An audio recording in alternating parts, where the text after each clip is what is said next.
What is going on, ladies and gentlemen, boys and girls, people of all ages? Welcome back to the AoA show. I'm your host, as always, Ian, along with the boy Isaiah. Oh, Haikyuu. And we are here again to talk about Haikyuu. Oh, it's been too long.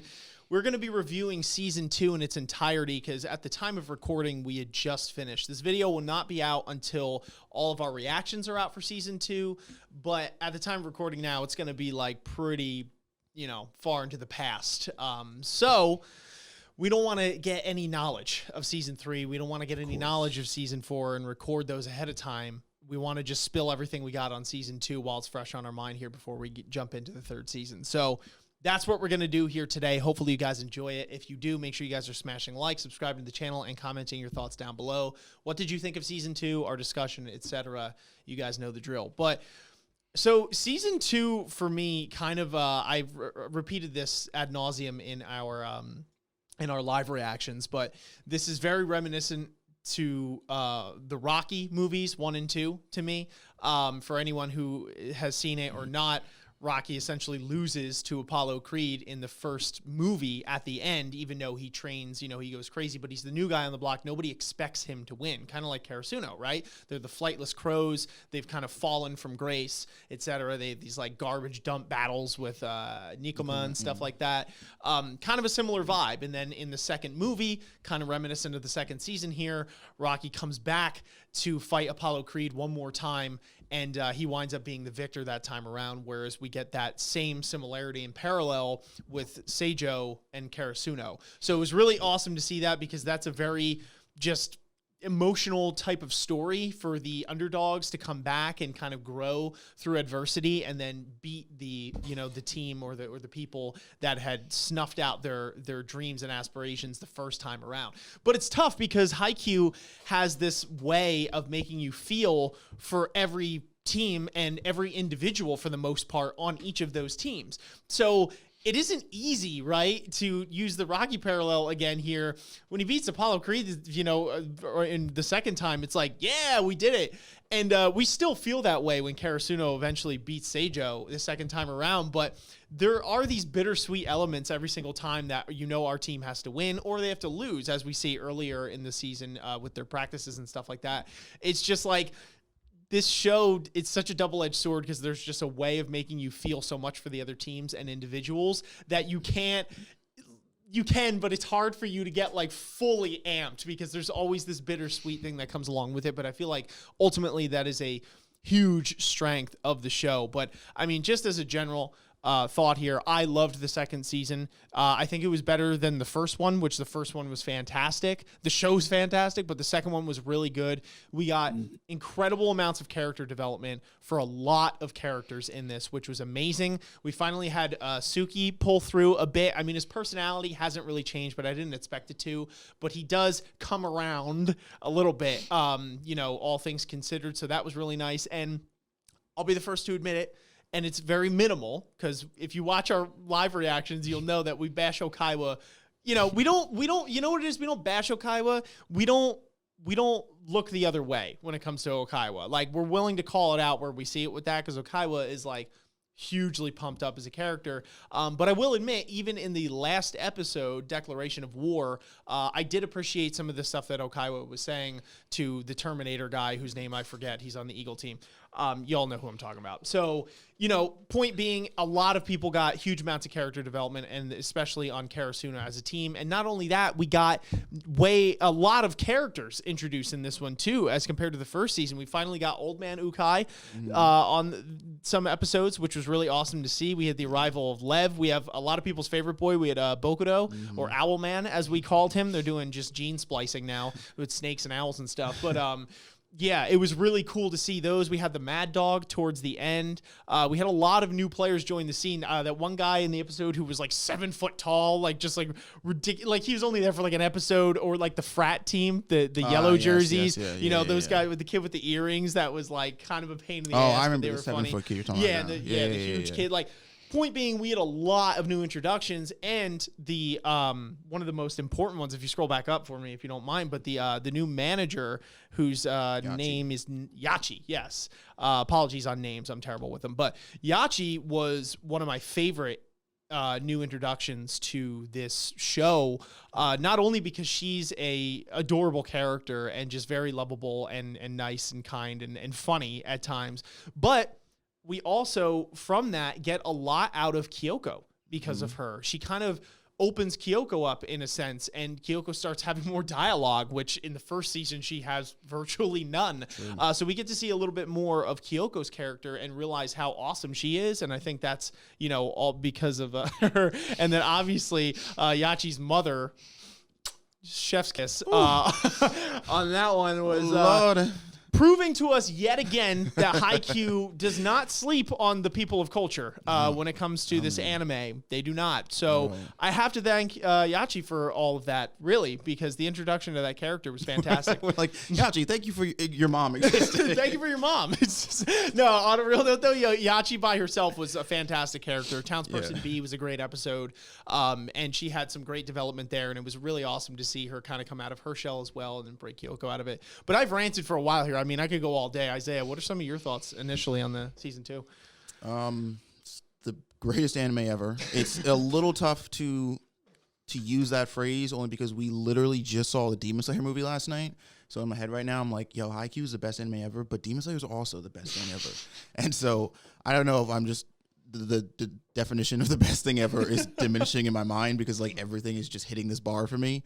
But of all the anime that exists in the world, for those two to be up there, I mean, Haikyuu is absolutely goated. I totally agree with Ian in the sense that I loved the second season more than the first season, and not that the first season was bad by any stretch, but like that's just how it goes. Sort of like you were saying with the Rocky comparison, is that this season works so well because it builds off of everything that was established in season 1, the new skills that we learn and the victories that we get. All of that tastes so much sweeter, so to speak, because of what we've been through in season 1, right? Because of all the struggling, because of the losses, because of the flaws and shortcomings that we were, brought up to by, with all our main characters here.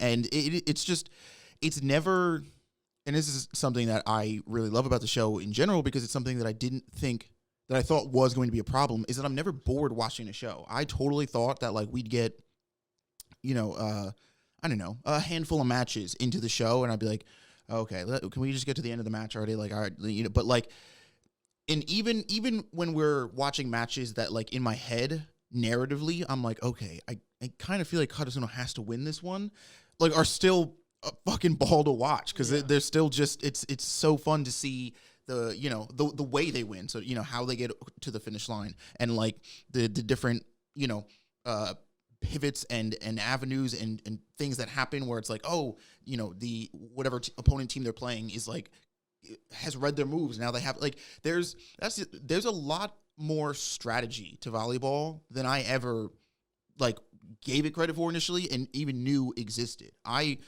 wholeheartedly have only played volleyball in high school gym. So like my experience of volleyball was like you just hit the ball for the net and like don't let it fall on the ground. I don't know what you're talking, but like especially when you're playing on such a high level, like the level of all the different components that have nothing to do with your athleticism and physicality that go into volleyball is kind of crazy to me. Like there's this whole psychological mental game to it where you can completely break a team without even talking to or like touching them. Like, right. It's all up in their heads. And the second you sort of break that barrier or that wall, like they're cracked and they will never play, as efficiently as they could.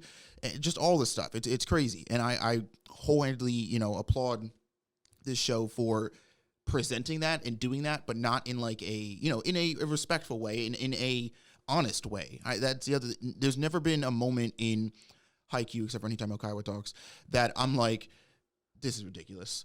And like, because all these characters are just,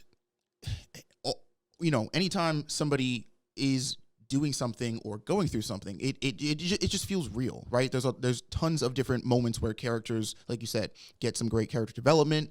You're sort of exposed or made aware of, some more inherent flaws. And that stuff is real, right? It comes with growth. You don't like evolve or grow as a person and then all of a sudden like that's it. Like you're just good for the rest of you even as you grow and get stronger physically and mentally, you're still there. There's inherent shortcomings that are going to come up with that growth, right? And I think one of the episodes specifically that really highlights this, at least for me, is the episode called Greed, which is when Hinata and Kageyama first get, or they, because they fail their English test or whatever it is, and they have to stay back at the school and take the exam. And then Tanaka's sister, who's a freaking homie, Seiko, she's yes. like my favorite character now. She's my favorite. She drives them to, she offers to drive them to the practice after their exam, and they get into the match, and Hinata and Kageyama only get into the last match that day. But there's a very pivotal moment that the Nekuma coach picks up on, where Hinata sort of instantly has this like introspective moment where he realizes that he can't stay at where he is. He can't stay reliant on Kageyama to hit him these perfect tosses. He can't stay reliant on his natural born athleticism and instinct. He needs to evolve. He needs to get stronger. He needs to become a more competent and conscious athlete. But with that comes this inherent shortcoming of greed. He gets a little bit greedy, and he gets a little bit hogging of the limelight, so to speak. And he's like, okay, I need to grow, which means I need to be hitting all these balls. I need to be doing stuff, and sort of, puts on the back burner the idea that while Hinata, your growth is obviously important as an individual and as a player, this is a 6-man sport, right? You can't just 1v6 a whole other team. And so there's that moment where Asahi goes for the spike and Hinata jumps in front of him to grab the same spike, and they sort of hit each other and fall. And it really kind of shakes up the whole team for that day, because they're like, wow, he kind of went a little bit off. And I love these moments where it's not, for a slice of life anime, it tackles some real, I guess that's what I'm getting. It tackles some real human emotions and some real human moments that you're just as much as it's as much as you don't want to see it, because you don't want to see any of these characters that we love so much going through honestly anything hard or difficult, you're no, that makes sense. That's a real thing that you would encounter in that moment, especially if you're trying to do what these characters are doing, and it makes sense to be under that mindset, or to be in that that zone, so to speak. But I absolutely love the season. We can get into it a little bit more, but I think one of the things that definitely not saved it, because not that this needed saving necessarily, but one of the standout things I will say for me this season was the characters. I think last season, while I obviously loved all the characters that we met, it was easier for me to get caught up in the aesthetic of the world, which is just volleyball, really, because the world isn't really different from ours. But this season, it was specifically the characters. It was a lot of the, some of the new characters we met, some of the older characters that we know growing and having that development that we were talking about. I.e. Suki is a big one. And Yama I will put up as a second one, because I absolutely loved where his character went at the end of the season. But yeah, I absolutely love the season. I think the characters are a huge standout for me, and I loved it. I loved it. Yeah. No, I totally agree with everything you said. Well said. And I do think that the characters really are what take the second season to the next level, in the sense, like we said before, the introduction of so many new ones, and then the character development of new characters and old characters alike, really fleshing them out. And I feel like almost every single character had their due. They had some moment, whether in an episode or a whole episode or multiple episodes or whatever, to really flesh out the major players. I mean, we can't literally hit everyone, but I thought that just even the small amount of limelight that they gave them, not only for Karasuno, but the other teams as well. Another person, if you go to the Date Tech team, that I really like was Kanji. I actually really like that character a lot, and he's there for virtually an episode.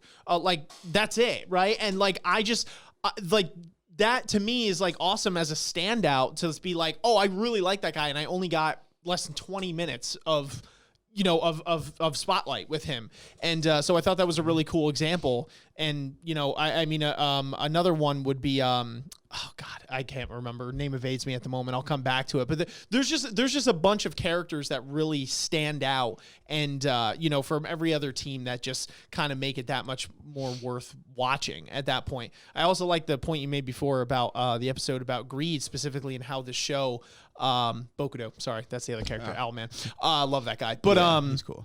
So I like that example that you gave, where it's the show also in the second season really takes into account, I mean, it does in the first season too, but even more so, I would say, some of these like real world scenarios. And I think Greed was actually a really good episode in the sense that I think there were multiple ways to interpret that. It's almost like a double-edged sword, because at that point, Hinata, like you said, knows he needs to get better, and the coach understands it. And there's this weird duality that you have in a team sport, but also trying to improve yourself on an individual level, right? Where Hinata feels compelled to be greedy, with it, but he needs to develop himself, and he knows that if he falls behind that team or not, he's not going to be there on the court. So like that was a really interesting dynamic they had with that specifically, where he had to juggle this idea of how do I do this how do I be selfish without having all the negative connotations of selfishness along with it and bring up my team at the same time.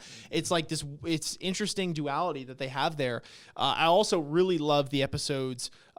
It's really like 2 episodes. I think it's like Moonrise and Illusionary Hero, and maybe even just the next one too, with Suki as well. Because like I said, Suki was a character that I was no, I'm not going to lie. I was going to say on the fence. I didn't like him, straight up. Season 1, I didn't, honestly. And even now, season 2, it's more like he's not my favorite character, but I do, like, I understand. Like, I get it. And I think that was very important for him to have those couple episodes, because that just kind of opened me up to accepting him a little more, because I really wanted to like him. He was part of the team. He's part of Karasuno. So I'm like, I want to love everyone on Karasuno, right? But they have some amazing moments in those episodes, and where Yama is like, if not pride, you know what I mean? Like, is pride not enough, for this to matter? I also just love how they incorporate the family members of some of these people as well, who I feel that Tsuki's older brother was imperative for him to kind of get over that hump. And I loved his older brother, and his whole story arc was incredibly heartbreaking, but it was so inspiring at the same time, because, he keeps on going with it and winds up playing into his later years and inspires Suki to, try and elevate himself to the next level. Like I said, Seiko, Tanaka's sister, is like literally my favorite character. So she's like freaking awesome. I love her. We have injected so many elements of comedy and stuff like that in this season as well. With the barbecue episode was one of the funniest in my opinion, where they had like the JoJo faces when it was Noya and Tanaka and the other kid with the mohawk that looks like Tanaka from Nekoma. And then they're like, what was his name? Yamamoto. And Suki's like, yeah, I think Noya's in charge because he's the only one that got slapped by Kyoko. Like, like that was so funny. Like, I love the humor in this. Sometimes you got to remember, and we've had it in our comments on the reactions, that these are a bunch of teenage boys, at the end of the day. Yeah. So there's going to be those sort of antics that come along with it. They're high school students. Yeah. So you have to keep that in mind. And I just find that to be absolutely hysterical. It works because it never gets, like disrespectful or played up for the sake of playing it up and making the joke. Like, yes. Again, like from my point earlier, it all feels real. Like you said, these are high school boys. Like nothing that, and that's not to say that they all have to be like that, and they're not, right? Noya, and they make a point to be like, Noya and Tanaka are those kinds of people, but not everybody on Karasuno is like that. And matter of fact, most of the people on Karasuno are the ones keeping them in line when they get a little too rowdy and how to control with that stuff, i.e. your Sugas, your Daichis, etc. But, first off, these two, bro, are just my boys. My boys, bro. And Tanaka and Nishinoya absolutely. I love them from day. Y'all who watch us already know that Nishinoya is my spirit animal, my king, my god, my savior.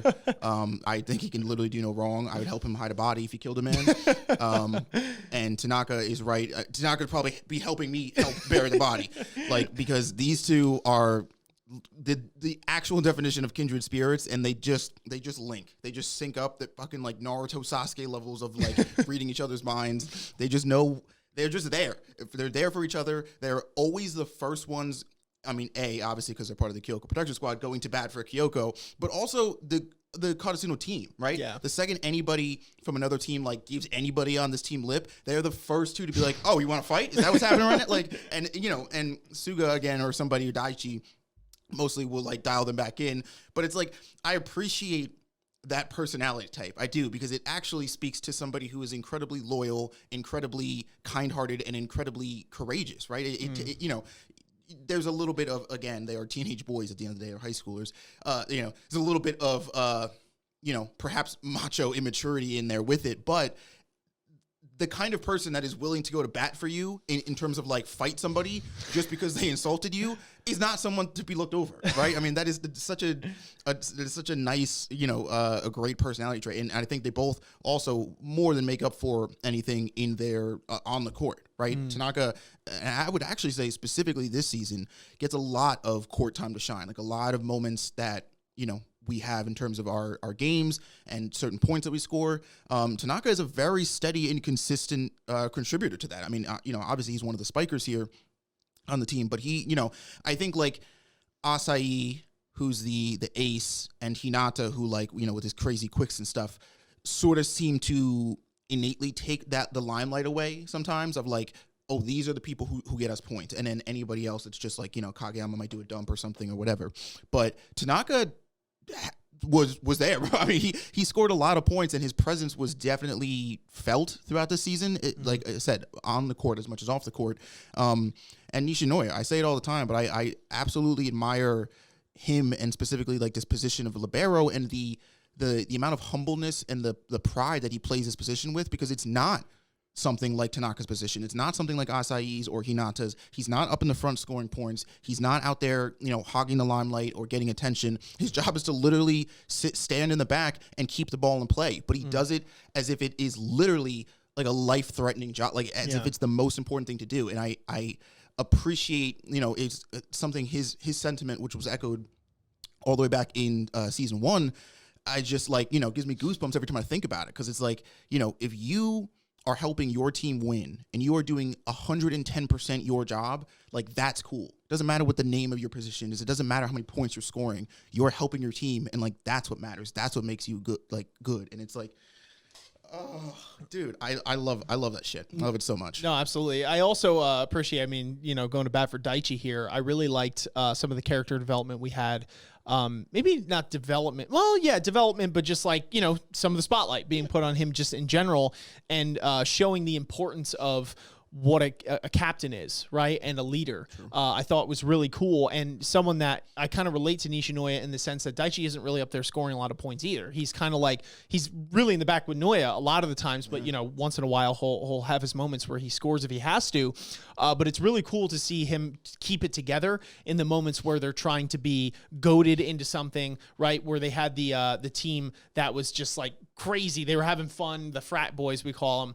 I can't remember their name, but it's Joe Henze. Joe Henze. Okay. Yeah. And so that was an interesting one because Daichi, specifically against them, was like kind of the antithesis to what their whole team was about. But it was cool because he kept his team in balance, and was like, okay, we have to counter them with what, being calm, cool, and collected. And when we need to let the fire out, we'll let the fire out, right? Like, okay, Hinata, you know what to do, right? There are a lot of times, obviously, too, when he hits his head, when he hits his face and loses a tooth on that one part, it was absolutely crazy. He was just going ham.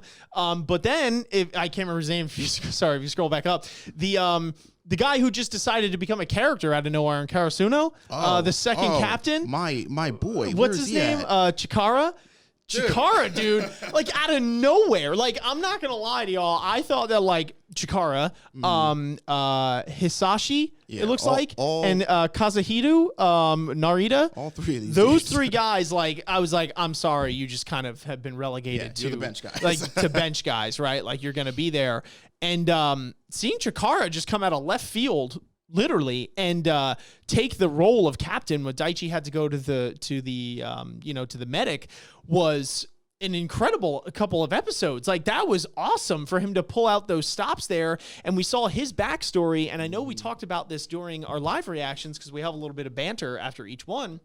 And it was we were talking about, it was interesting because we didn't really get the perspective of players that genuinely just, they were like, practice is too hard, like, I don't want to be here type thing. Like, a lot of these characters, I would say maybe Suki has his own thing going on, but like, 99% of the characters are like super gung-ho, like, I'm going to drop everything else, like, to be here for volleyball, and we go through that kind of story arc and that struggle. But it was interesting seeing a Chikara who was like, you know what?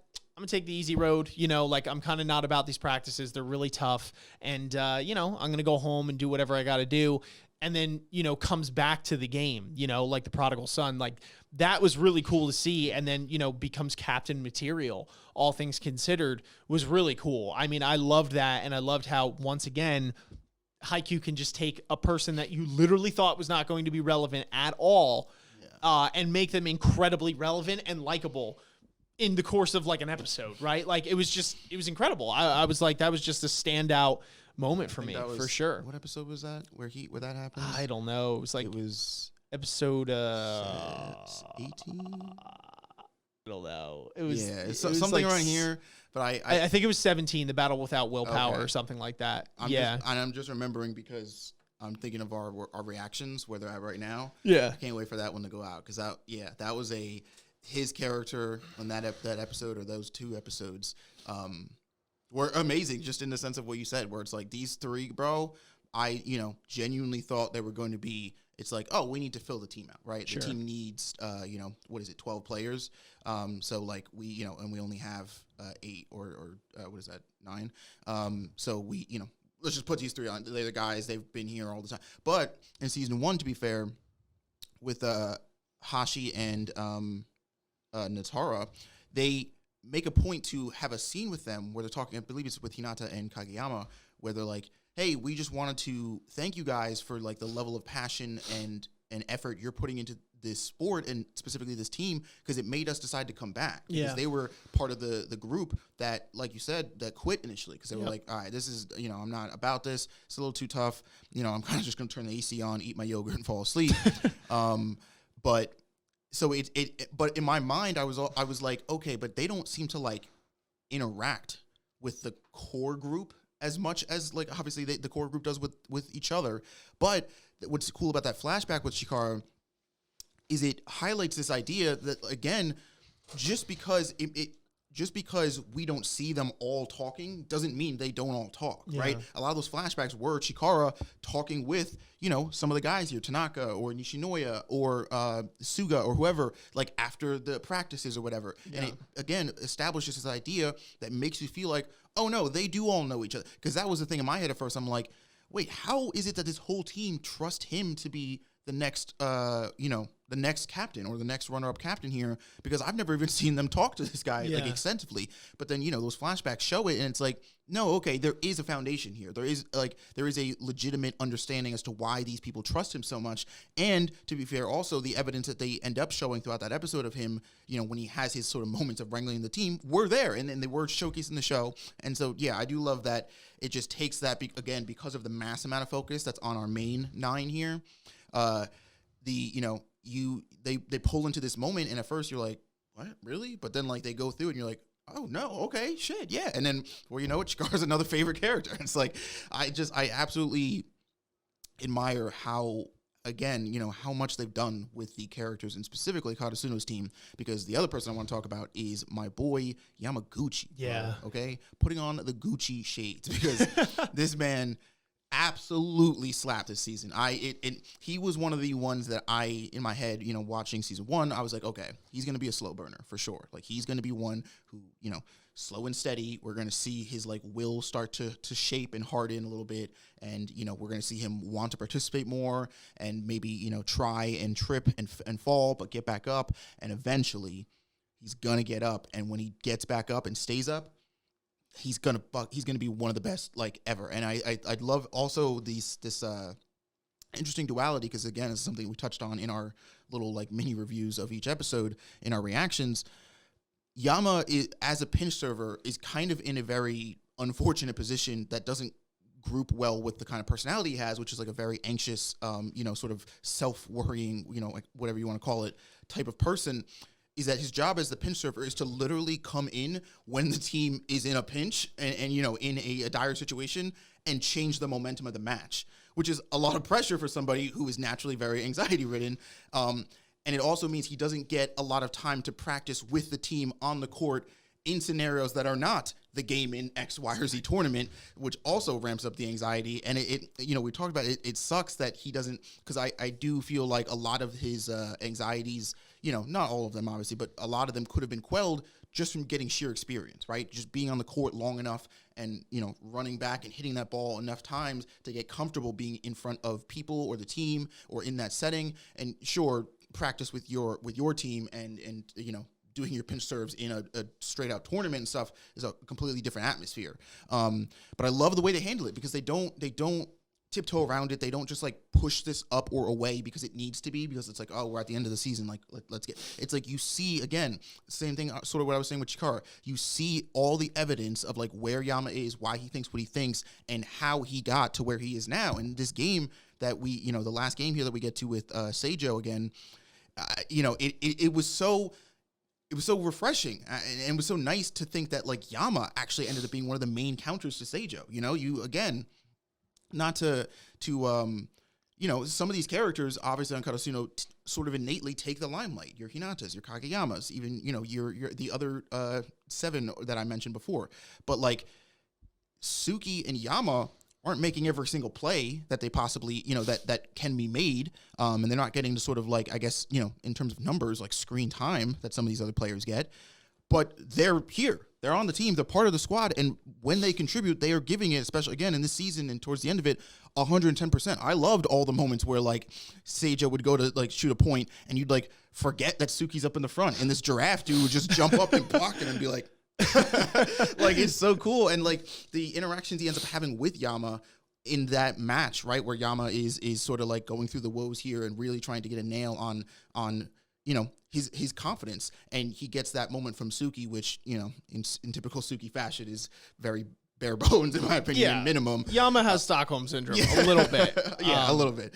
But it's all right. But we love our boy Yama. Yeah. But like, I love that he ended up being one of our main weapons here, because he was the only person that Seijo didn't expect to change, I'm sure Seijo and Okaiwa or whoever expected Hinata to get a little bit better, expected Kageyama to get a little bit better. They were impressed by some of the other players who had evolved, but Yama completely flopped in their first match, right? He came in as the pinch server and completely messed up. But this time he scored not 1, not 2, but 5 points as a pinch. I thoroughly impressed with my boy Yama. I love and again, something that I love about Yama is that he has, he's got his sort of mental hangups here. But he's not a character like Chikara, who is like, why am I here? What am I doing? He's a character that, amidst his anxieties and his worries, he has the same level of passion for this as like your Hinatas or your Kageyamas or your Nishino. Like, he wants to be here. He wants to do good. That's the driving force. And again, you see that illustrated so well that when there's that moment where the coach is about to, it's in the game prior to, where he comes in and he does the safe serve, right? He nixes the float serve at the last second, and the coach is like literally, Ukai's like ready to jump on his ass. He's like, what, are you kidding me? And I believe it's, again, Chikara, a homie, comes in and he's like, I get why you're upset, but like, I promise you, he's beating himself up twice as hard as you could ever do. And like which parallels so greatly with the next game with Seijo, when they need him to come in for the pinch serve, and like, you just feel that energy, right? Yama's nervous. Yes, he's anxious. Yes, he's scared, but he wants to get on that court. He wants to prove himself. And then like, after this game, after he scores a point and comes off his line where he's like, next time I'm getting 10 points. It's like, Yama wants to be here. He wants to get better. He wants to play this game. And like, no matter your character type or arc, like, that's what is always a pleasure to see. Yeah, well said. And I think you hit the nail on the head with that one. Whatever the character archetype, at least for me, and I'm assuming, through what you said for you, if the character shows the drive to want to be on the court, that's already a point in their favor. Even if I don't jive with their personality at all, which is going to happen because you can't win them all. If they want to be here, if they want to be here, and they're going to, sacrifice their time and energy and all that kind of thing to really give it their all, then I can jive with that. That's something that I can respect you for, at least, right? And I think that all of the most likable characters definitely have that trait anyway, for the most part. So I thought it was really cool. I mean, talking about the last match here, I guess, because that's really the big thing. Like I said, I mean, this season's come up was awesome with the introduction of characters, like we said, not to sound like a broken record, and the abilities and things that they learned and then implemented. That was something really awesome to see it come to light in games where, like, all of a sudden Nishinoya would be the setter out of nowhere, or whatever the case might be, and Hinata learning his new forms of spiking, dumping, rebounding, all that sort of thing, right? there were a lot of things that they went through on an individual level and as a team, and they lost a lot of games in that camp. So it was really awesome to see them come up. And then once we got into the spring tournament, when they started winning, it was really awesome to see that, because it was like, this feels so earned right now, you know? And it was awesome that through their hard work and perseverance, some of the teams that they were beating all the way up were being inspired by them. Some of the players that were just like, whatever. Like the one guy, he had the slicked hair, and he was like, doesn't matter. You're all just going to lose at the end anyway to, you know, Giga Boss team. And, you know, but then he's like, you know what? Like, and because of his captain, Chicken Little, you know, there, but like the Karasuno team definitely brought the best out of a lot of those people, which was something that definitely doesn't want to be looked over. It was awesome to see. But anyway, it just felt really earned. And then especially with the last game here, the redemption, the whole, you know, this is the culmination of the story. Like I said in the beginning of this video, right? This is the comparison I was laying out there. The game was utterly intense, and while Isaiah and I had a pretty good idea that they were going to win, just for narrative purposes, it'd be pretty awkward if they got all the way there and then lost again. You know what I mean? We got to move the show forward a little bit. We're going to nationals. You know what I mean? So it's like, that is one thing with the show sometimes, you know, like you said, you know, there's an air of predictability to it, but how we get there is so enjoyable to watch that it's like, that's okay, because you still are like, oh my gosh, you know, in those moments. But yeah, you know, them versus Seijo there at the end was just a sight to behold. It was really awesome to see. You know, obviously some of the line art that they were using for like the Mad Dog when he came in was like, why though? Like, he's just awesome, you know? Like, why are you flexing at everyone right now? And the one with Okaiwa where he smacks the ball and it like ripples, you know what I mean? Like, that was sweet. There were some just awesome shots there. I really loved it. And that game was utterly intense down to the core. I really love one of the moments with, what the hell's his name? Shigeru? Is that his name? Shigeru? Oh, yes. Shigeru? Yes. Yeah. Let's point this moment out. I would definitely. I mean, if you watch our live reaction, Isaiah and I kind of went off on this moment, but I did want to give credit where credit was due with him. Absolutely. And obviously, Okaiwa is like, you know, he's really good, and he is the captain, and we all love him. Yeah. So, but I do want to highlight some of the other teammates here, because I do think that they have some really standout qualities, which is awesome. Namely, I would say, what's his name? Zumi. Iwa. He's my favorite player on that team. He's the GOAT. He's just awesome. And then beyond that, though, like I said, Shigeru was awesome too, because when they introduced the Mad Dog and we see, you know, everything the Mad Dog's going through, and then Shigeru basically gives it back to the Mad Dog, where nobody else was willing to do that. And it was interesting, because then at that moment, that's what got, you know, his respect there. But he's like, you need to like pull your stuff together here, because, you know, this is a tight game and we need you to do your job. Like, I'm out here on the bench right now, probably in turn because of you. So like, if you don't pull it together, it's almost like, why, like, it's all in vain. You know what I mean? Like, so show us that you're worthy of being on this squad and that you could work with the squad. That was really awesome. I mean, they wound up just giving all the credit to Okaiwa anyway, but that's besides the point. I wanted to highlight that moment because I thought that he really put it out there. And he was the real instrumental piece in getting the Mad Dog to like get his shit together. But and the Mad Dog himself, who's, I'm going to say his name, Kentaro, he was awesome because, you know, he just seemed like this Mad Dog, right? He's just like this little pissed off kid. Even when they show the flashbacks and he's like, even little, he's mad. I had to laugh, you know what I mean? Yeah. But those flashbacks, again, highlighting your point where it's like he wanted to be here. Sure, he wasn't with the team because that's one of his flaws, right? Like, they always have to have some sort of standout flaw with like a lot of these people, right? Like, you know, a lot of the tall guys are usually inexperienced because they just started, coincidentally, all the time. You know what I mean? That was one of the things to kind of nerf them, because we know a 7-foot tall guy, Hinata, you're gonna need like stilts. You know what I mean? Like, or whatever. But well, like, Hinata, maybe not, dude. Maybe not Hinata, you know, because he can jump so high. But you know what I'm saying, right? But like the Mad Dog, what, you know, his thing is like he was incredibly athletic, like Hinata. He's good, but he just like his teamwork and synergy is pretty off. So they kind of have to rein him in, keep him on the leash, as it were, no pun intended. But his flashback was really awesome and highlighted that he, again, is someone who is out here and is putting in the hours. He's putting in the road work. He's playing with the college guys or the guys from his neighborhood, whoever it was, to get that practice in, even though he couldn't synergize with the team quite yet, and then comes back into the fray when he felt that he was ready, or even if he wasn't ready, that he had to, become ready because they needed him. That was really cool to see. Like I said, I could really go off, but that game was absolutely incredible and still had me nail biting and on the edge of my seat, even though I had a pretty strong feeling of how it was going to end. The way we got there was just truly a sight to behold, with all the training that had led up, the loss that we had experienced in the first season, and the sting of regret. It was truly something spectacular.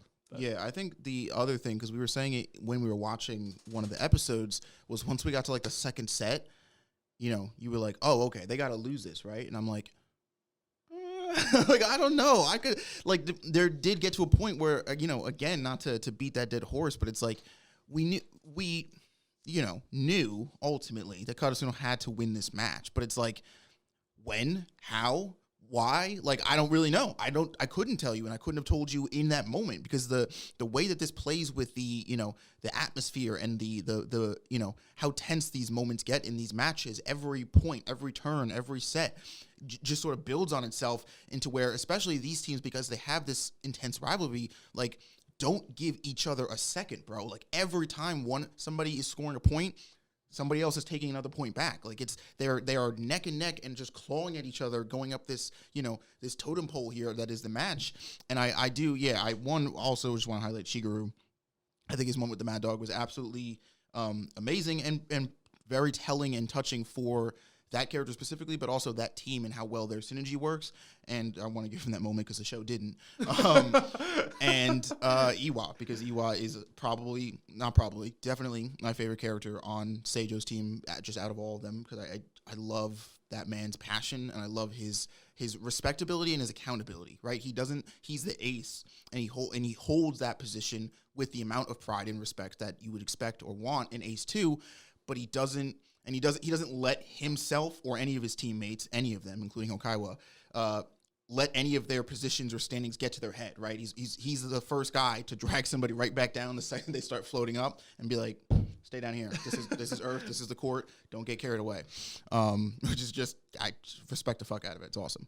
But yeah, this match was really cool because everybody sort of like really get pushed to their limits, and it's so great with the amount of skills and, again, technicality that is involved in this sport, and the amount that's involved in the games we have now because of how much all our players have grown, where like we'll be in the middle of a match and like people will be scoring points and you're like, fuck, I don't know how they're gonna do this next thing, and they'll like set up to do something and you're like, oh, they're gonna do that, but then like Kageyama will do a dump and you'll get so surprised because or at least I genuinely forgot that was a thing, and then I'm like, oh wait, fuck yeah, he could do that, like, and then he scores a point, and it's like, and then Okaiwa, which again I'll give him credit where it's due, hitting these fucking all the budget animation budget shots here where he's just rippling the ball, and it's like he doesn't even get any frames. He just like touches the ball, and the next frame it's on the floor on the other side of the court. And you're like, oh no.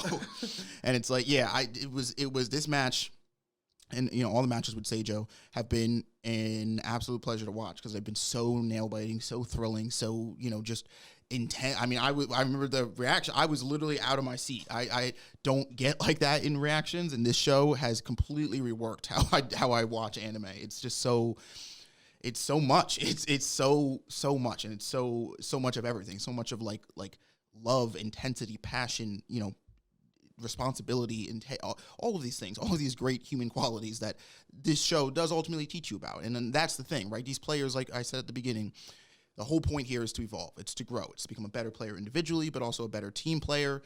That growth inherently comes with some, either unexpected drawbacks or unforeseen drawbacks in terms of like any negative aspects you pick up from that growth. But this is literally all about perseverance, right? We said it before. One of the best things about these characters is seeing how much work they put in to improve despite their flaws, right? Seeing Okaiwa stay up till 3:30 in the morning, rewatching plays and running it back in his head so he can memorize, so he can help his team. Watching Kageyama or Hinata stay long after practice is over just so they can just run shots again and again and again and again. It is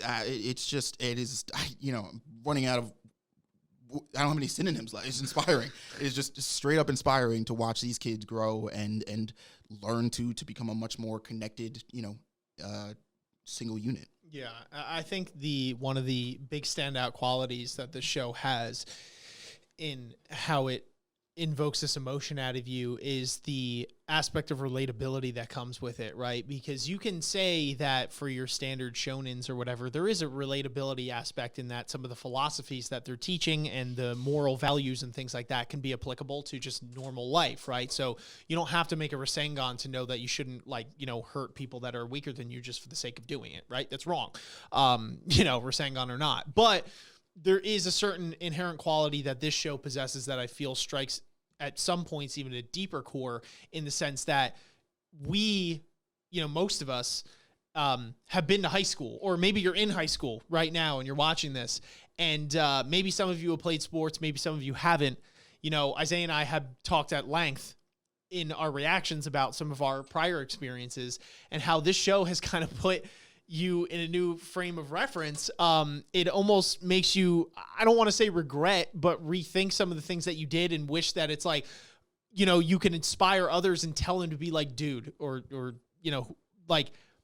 give it your all, man. Whatever it is, come at it with the same amount of passion. And I know that can't just be fabricated out of nowhere. You got to feel it in your heart. But if you do feel that spark in your heart, this show is a perfect guidepost for you to go off of, and teaches you so many great things in the process. It's just like every character just speaks to the human condition in some way, shape, or form. And it's very hard to not find at least one character or an amalgamation of a couple of them that you relate with in some way, shape, or form, or you're like, wow, I've had that same thought before, or if I had, maybe I had that drive, but I didn't go at it the way that somebody else did, or whatever. Like I said, Suki was one of the big ones that really stuck out to me, because there have been I didn't jive with that because it brought a lot of the other team down. But we talked about this at length, but it was, for all of the crap that I gave him, I actually understood his outlook. It's a bleak one, but understandable in the sense that it's like, what does it matter, right? We do this. We're done with volleyball. We don't make the pros. Even if we do, right? We go there, we die. What's the big deal? And on a macro scale, that outlook and that worldview is actually widely accepted, unfortunately, by a lot of people when it just comes to life, right? What's the point in trying? But I mean, I won't rehash the whole damn episode again, but when Yama comes up to him and is like, you're here, you know what I mean? And just his brother and all the people that are coming around him, it's like, you're here, give it your all. What do you need more than your pride? To just try your hardest in this moment, to savor every second that you have, to give it your absolute all, to not count yourself out before it even started, because you're capable of more than you know, and you want to enjoy every moment that you have on this earth while you have it. Even if you're going to, eventually die and return to dust, give it your best shot while you're here, right? And inspire others to do the same so that they can live on and continue. That's just one example of many, but I think it just, like I said, the volleyball, we've said before, is the theme, the wallpaper that they put on this, but the overarching themes and the lessons and just the storytelling and the writing and all that kind of stuff transcends volleyball. It's just a good show. It's a great story, through and through. But that's really all I have to say. I mean, I thought the second season was fantastic. Like I said, I love the show, but I would say I liked it even more than the first season. It was really good to see it all come together at the end there. And then we had our declaration of war at the end. I think the third season, we were saying, because we genuinely don't know, but I'm like, I think it's literally going to be 10 episodes of them fighting, the final team, which is going to be insane. A 10 episode game is going to be pretty damn nuts. So, I mean, it was really cool to see all that come to a head, but I mean, I would give this a straight up, 10 out of 10, that is just fantastic, all around. But yes, I completely agree with all of that. I love this season. Like I said at the beginning, definitely, over the first one because I think there's just more here. And again, I think that's by design. I don't think it's like wrong if you do like the first season. Like it comes down to personal preference at the end of the day. But personally for me, I think there's more here. And obviously that is in fact, like that's due to what the first season sets up. But I really love where this season, ends up dropping off our characters. And that stuff, like you were saying with Suki, how it has now taken characters that even we didn't feel too strongly towards or gravitate towards initially. And even if we don't like, or we don't love them now, has opened up our minds to understanding them, right? And being like, okay, I understand what you're saying, and I understand why you think, and that coupled with his backstory about what happened with his brother, like I get it. I understand why you think the way you think, but like you said, from Yama's words, and even Bokudo has a very good moment with him where he's like, dude, once you feel that feeling, like you'll know why we try as hard as we do, and you get it, you understand where he's coming from, and it's nice to see him open up to everybody else's way of thinking and, slowly but steadily grow there. I love just, and my thing is, again, I say it again, this Hinata and Kageyama are very clearly the main characters here, right? They're the standouts here on Karasuno. They're the ones at the show, and obviously Hinata, even more so, I would say, are like the protagonist. But I gotta be honest, you could pick a protagonist for the show. Like if you want this show to be about Nishinoya, you want it to be about Suga, you want it to be about Tanaka, like whoever you want. Because, and I say this more for Karasuno just because they're obviously innately the team we spend the most time with, and that they're our main team. But you could pick any one of them because like this show does so well to, the only thing I will say going forward, and I wonder how this is going to translate with the next season, being that like we were speculating, it might just be one game the whole season. I would like to see a little bit more in terms of backstories and like perspectives and like future, because the thing with the Karasuno team is we know pretty much, from what I remember, we know like where everybody's heads are at, and we know what their goals are, right? Like where they want to go or what they want to do. But I can't really say the same thing for the staff of Karasuno. Now Yachi, fair enough, she just got here. This is going to be her thing. She's going to be running it for a while. She's a first year manager, and I'm assuming she's probably going to run it for all 3 years or even 4 because they can stay another year. But I kind of want to get a little bit more backstory into Takeda, the teacher, and Ukai, and like a little bit more about like what their plans are. You know what I mean? Just in their life, like she's gonna run with this team until they can, whatever. Kyoko, like I want to like learn and connect a little bit more with those characters and get a little bit more. I mean, we've had enough moments with the Karasuno boys on this team, like I said, for me to kill over them. You know what I mean? But I want to really get to know, because, even still, I would say Kyoko, take it a little bit more. We've gotten a little bit into Ukai, especially with his father, or I think his grandfather, coming back into the limelight. Like that shed a little bit of light. But I want to feel like right now I feel that way about those characters because they work with Karasuno. But I want to feel that way because I'm like, no, I know Kyoko's story. Like I'd kill anybody that looks at her. Like, I mean, I would do that now, but for different reasons.